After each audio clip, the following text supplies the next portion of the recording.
Hi everyone, welcome back once again to Mineral City TV. I'm your host, Raymond Hall. We're in front of room A5 today with Spirifer Minerals, and you've all met Tomek through the videos that we've been doing so far. We're gonna go on and have a talk with him about what he brought special this year. It's quite frankly one of my favorite displays I've seen here so far. Let's go in and have a look. Tomek. Hey, Ray. Thank you, the man behind Mineral City TV right here. So I guess just give us a quick rundown about Spirifer Minerals. Spirifer Minerals is a company registered in Arizona, but we are all coming from Poland, and our main headquarters is in Warsaw, Poland. We work all around the globe. We try to dig rocks, source them from the miners.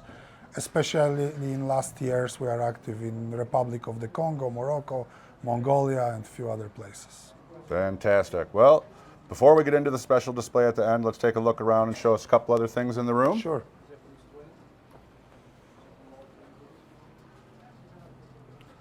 Tell us about this beautiful thing. So this is one of the pieces from the group of aragonites I've got the possibility to purchase from my friends from Greece. It's coming from Laurion, very famous mining area not far from Athens.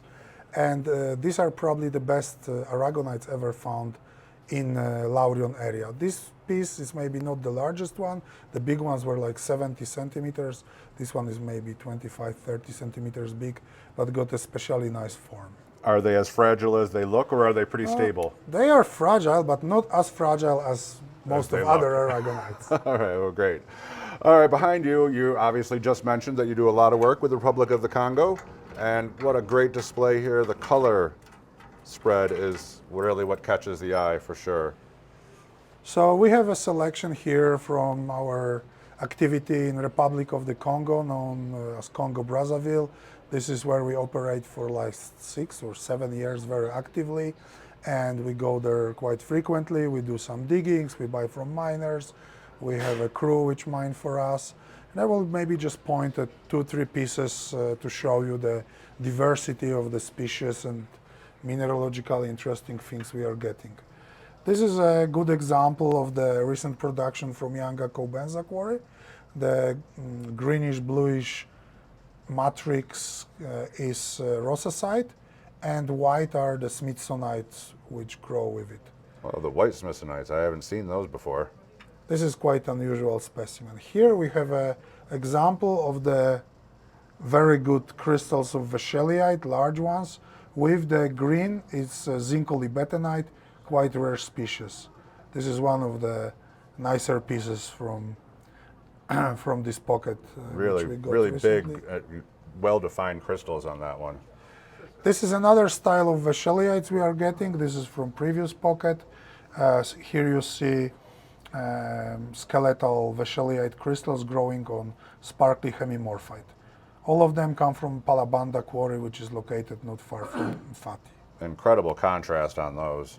So, as the last bucket. piece, also coming from the same area, this is a really good example of the malachite with twinned cerussites. They got this piece especially good luster.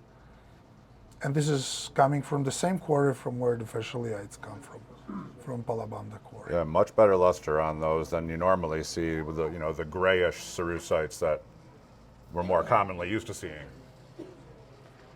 All right, well, we're going to move on over to your case of some Polish material here, which of course you specialize in. So, very sorry, we're filming.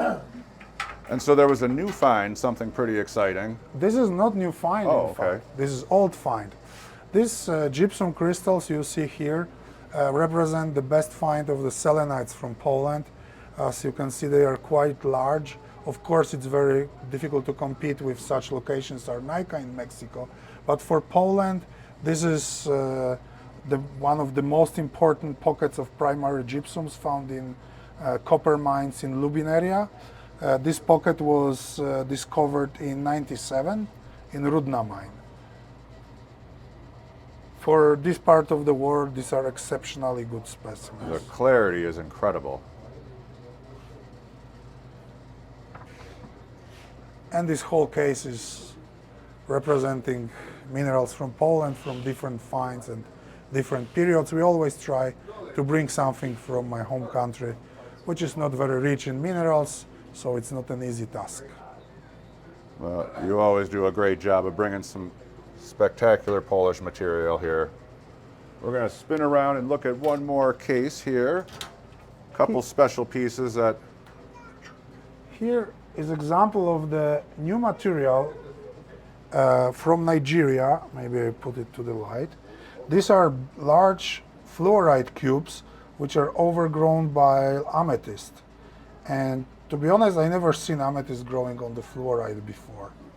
I've seen it associated, a few times, but never over it, on top of it, completely coating it like that is something special.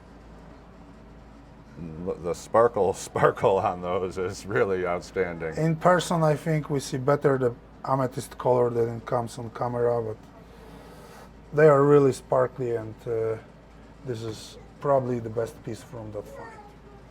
Absolutely beautiful. All that is great, but what we really came to talk to you about is what's behind you here. It's the talk of the town. Everyone loves this case. It's really something special. I'm going to let you go ahead and talk about it. So we are in process of building a museum in Poland. It will be a private museum. We purchased a building 3 years ago, and we are doing some extensive work. It's an old building, about 120 years old, so we have to redo it completely for our purpose. And in this museum, there will be a home for our collection, which is in big part specimens from Poland, what's natural. And one of the best minerals we've got in Poland, which is not widely known, are the fluorites. So we decided to bring them here because when we put them in the museum, there will be no possibility to show them to the public beside of our museum. Yeah. So we brought selection of some of the very best fluorites known from Poland. This showcase represents a big percentage of the best pieces.